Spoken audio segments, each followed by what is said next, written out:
নমস্কার বন্ধুরা, welcome to RS cooking. RS কুকিংয়ে সবাইকে স্বাগত জানিয়ে আমি আজকে আর একটা নতুন রেসিপি নিয়ে তোমাদের কাছে চলে এলাম। আজকে করছি পটল তিল পোস্ত। পটল তিল পোস্ত এইভাবে যদি তোমরা করো তাহলে চলো দেখে নিই। আমি পটল তিল পোস্ত করতে এখানে নিয়ে নিয়েছি হাফ কেজি পটল। সুন্দর করে পটলগুলোকে কেটে ছাড়িয়ে আর ভালো করে ধুয়ে রেখেছি। আর পটলগুলো আমি মাথাগুলো সুন্দর করে কেটে নিয়েছি। মাথাগুলো দেখো এইভাবে দুপাশ দিয়ে কেটে নিয়েছি, যাতে পটল তেলে দিলে না ফাটে এবং তেল মশলা সুন্দর করে ঢুকে যায়। তাই চলো আমরা দেখে নিই কী কী মশলা দিচ্ছি। আমি তিল পোস্ত করতে নিয়ে নিয়েছি এখানে পাকা লঙ্কা, কাঁচা লঙ্কাটাই পাকা, ওটা 6-7টা নিয়েছি। আর 3 টেবিল চামচ আমি পোস্ত নিয়েছি, 2 টেবিল চামচ আমি তিল নিয়েছি। এগুলো সমস্ত মশলাগুলো সুন্দর করে একটা ছাঁকনিতে নিয়ে আমি ধুয়ে নেব। ছাঁকনিতে নিয়ে নিয়েছি, কারণ অনেক ময়লা থাকতে পারে, সেই জন্য আমি ছাঁকনিতে নিয়ে ধুয়ে নিয়েছি। এবার একটা মিক্সিং জারের মধ্যে সব মশলাগুলো নিয়ে নিয়েছি। এদিকে আমি কড়া বসিয়ে দিলাম। কড়াটা গরম হয়ে গেলে এতে তেল দিয়ে দেব। আমার কড়া গরম হয়ে গেছে। আমি এর মধ্যে 2 টেবিল স্পুন আমি তেল দিয়ে দিলাম, সর্ষের তেল দিয়ে দিলাম। এটা সম্পূর্ণটাই আমি রান্না করব সর্ষের তেলে। সর্ষের তেলে করলে খুব টেস্টি হয়, ভালো হয়। এবার আমি কালো জিরে দিয়ে দিলাম। তেলটা গরম হয়ে গেছে। এবার কালো জিরের মধ্যে আমি পটলটা ভেজে নেব। কালো জিরের মধ্যে ভাজলে কি হয়, পটলের মধ্যে কালো জিরের সুন্দর একটা গন্ধ ঢুকে যায়।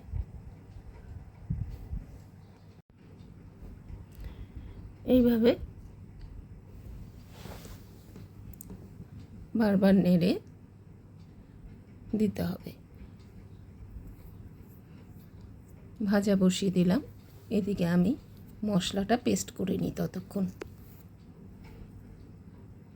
মশলাটা আমি শুকনো বেটে নিয়েছি, দেখো জল দিইনি, এরকম শুকনো বেটে নিয়েছি আগে, তারপরে আমি জল দিয়ে বেটে নেব। শুকনো বেটে নিলে তাহলে পেস্টটা খুব ভালো হয়।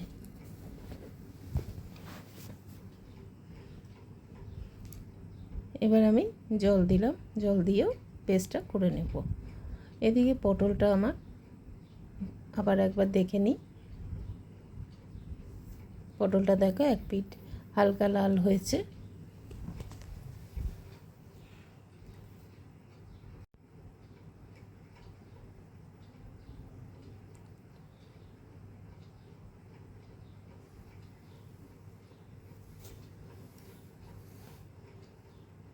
এপিট ওপিট করে সুন্দর করে লাল করে ভাজতে হবে, আর না একটা পটলের কাঁচা গন্ধ থেকে যাবে। আমার ভাজাটা হয়ে গেছে। এবার আমি এগুলো নামিয়ে নেব। আমি নামিয়ে নিয়েছি। আর পটল ভাজার যে কালো তেলটা, সেটা আমি একটা বাটিতে তুলে রেখেছি। ওই কালো তেলে রান্না করলে পোস্তটা রান্নাটা একটু কালো হয়ে যেতে পারে। এবারে আমি ওই তেলের মধ্যে আর একটু তেল দিয়ে, তেলটা গরম করে ওর মধ্যে বাটা মশলাটা আমি দিয়ে দিলাম। সুন্দর করে ভালো করে কষাতে হবে। আমি এখানে যেহেতু তিল দিয়েছি সেহেতু ভালো করে কষিয়ে নেব, কেননা তিলের একটা সুন্দর গন্ধ যতক্ষণ না বেরোবে ততক্ষণ পর্যন্ত কষাতে হবে। এবার স্বাদ মতো নুন দিয়ে দিলাম। আমি এখানে হলুদের ব্যবহারটা করছি না।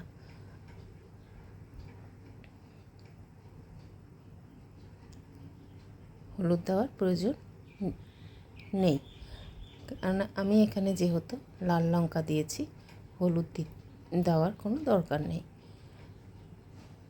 1 চামচ চিনি দিয়ে দিলাম। একটু ঝাল মিষ্টি হবে, খুব বেশি ঝাল করার দরকার নেই।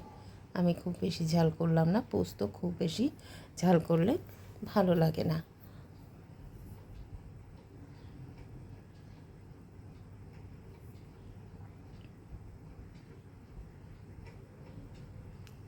সুন্দর করে বারবার কষাতে হবে। আর পটলটা যে ভেজে রেখেছি দেখো, এইভাবে লাল করে ভেজে রেখেছি।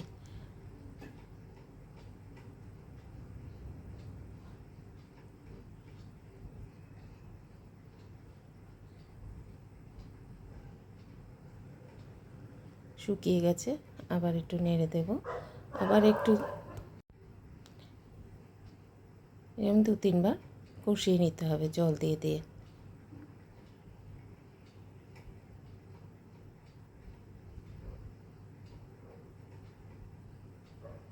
আবার একটু জল দিয়ে দিলাম।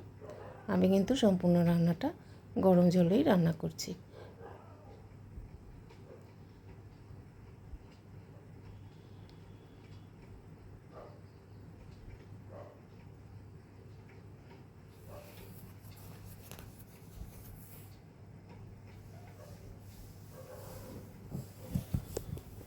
মশলা যত কষানো হবে তত রান্নার টেস্ট বাড়বে।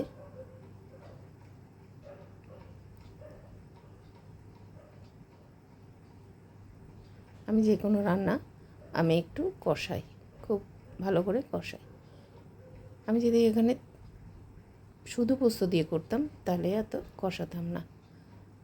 পোস্ত দিয়ে অনেক রেসিপি আমার চ্যানেলে দেওয়া আছে, তোমরা দেখে নিতে পারো।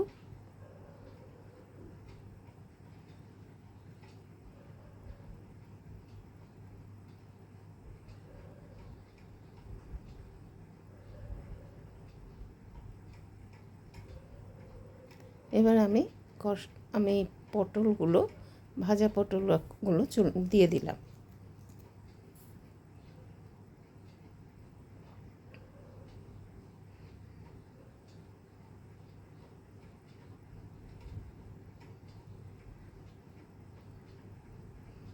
সুন্দর দিয়ে এবার একটু ভাজা ভাজা করে তারপরে আমি জল দিয়ে দেব।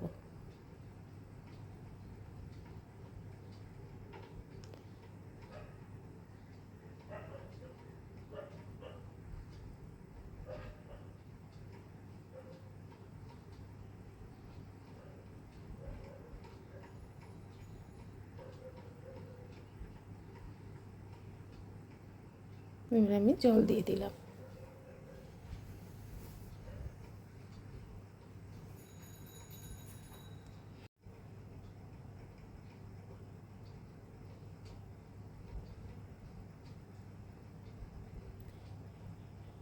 এই রেসিপিটা দিয়ে 1 প্লেট ভাত দিয়ে, গরম গরম ভাত দিয়ে খুব ভালো লাগবে খেতে। মাছ মাংস ফেলে রেখে এরকম রেসিপি হলে মাছ মাংস কেউ খাবে না, ফেলে রেখে এই জিনিস খাবে।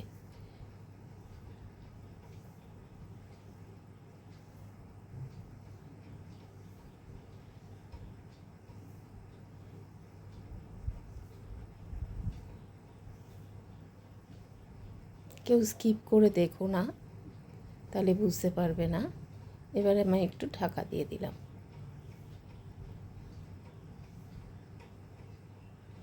2 মিনিট পরে আবার ঢাকাটা খুলে দেখে নিলাম।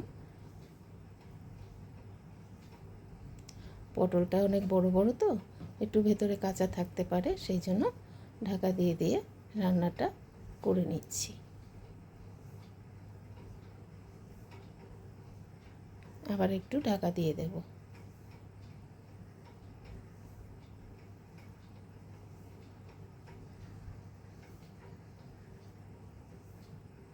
আবার ঢাকাটা খুলে দেখে নিচ্ছি।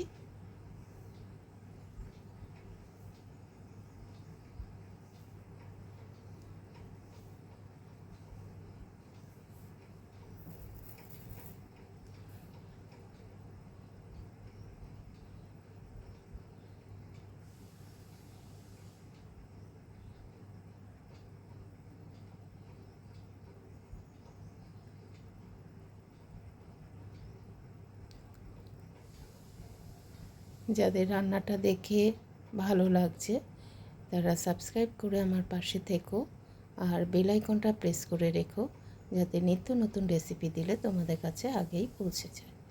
এবারে আমি একটু কাঁচা তেল দিয়ে দিলাম। কাঁচা তেলটা গন্ধটা খুব ভালো আসে পোস্তর সঙ্গে।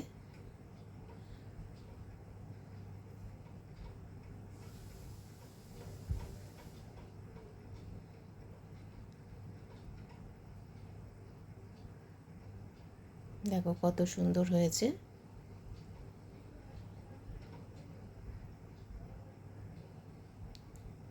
খুব বেশি ঝোল ভালো লাগে না, তাই শুকনো করে নিলাম।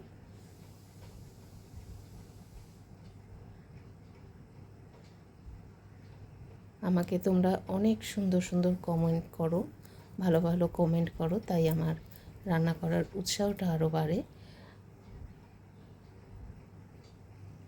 তাই তোমাদের কাছে নতুন নতুন রেসিপি নিয়ে চলে আসি। এবার আমার রেসিপিটা শেষ হয়ে গেছে। এবার গ্যাসটা নিভিয়ে দিয়েছি, একটা সার্ভিং প্লেটে ঢেলে নিচ্ছি।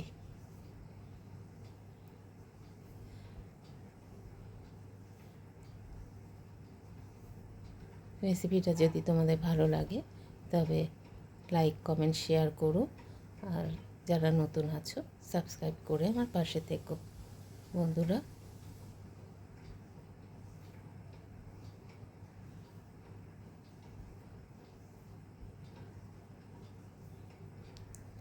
লাল লঙ্কাগুলো ওপর থেকে দিয়ে দেব যাতে সুন্দর লাগে।